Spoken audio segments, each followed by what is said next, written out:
Сәлеметсіздер ме, қымбатты достар? Бүгін бізде 64-ші сабақ. Сабақтың тақырыбы не істемейтін еді?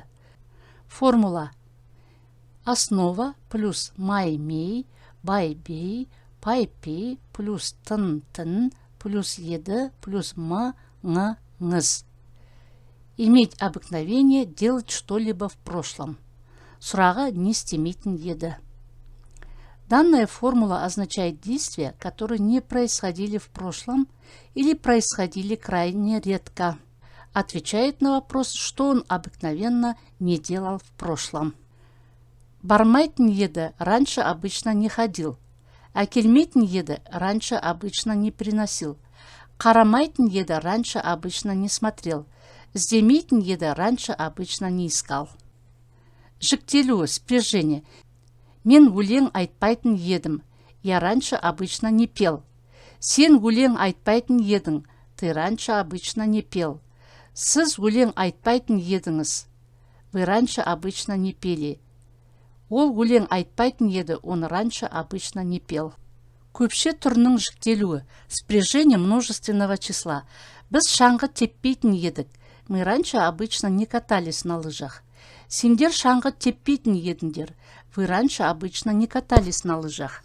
Сіздер шаңғы теппейтін едіңіздер. Вы раньше обычно не катались на лыжах. Олар шаңғы теппейтін еді, они раньше обычно не катались на лыжах. Мысалдар, примеры. Бұрын біздің қалада кептелістер жиі болмайтын еді. Раньше в нашем городе пробки бывали нечасто. Бұрын Ерлан жиі кітап оқымайтын еді.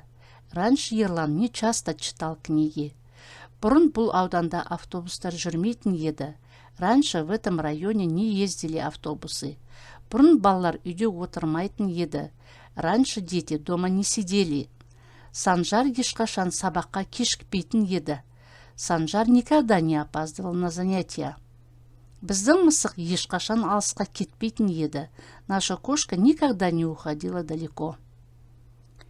Из предыдущих и из данных примеров мы видим, что к основному глаголу добавилось «еда», а суть совершенно не поменялась, перевод остался такой же.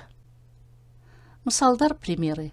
Бұрын Ерлан жиі кітап оқымайтын еді, қазір көп оқиды.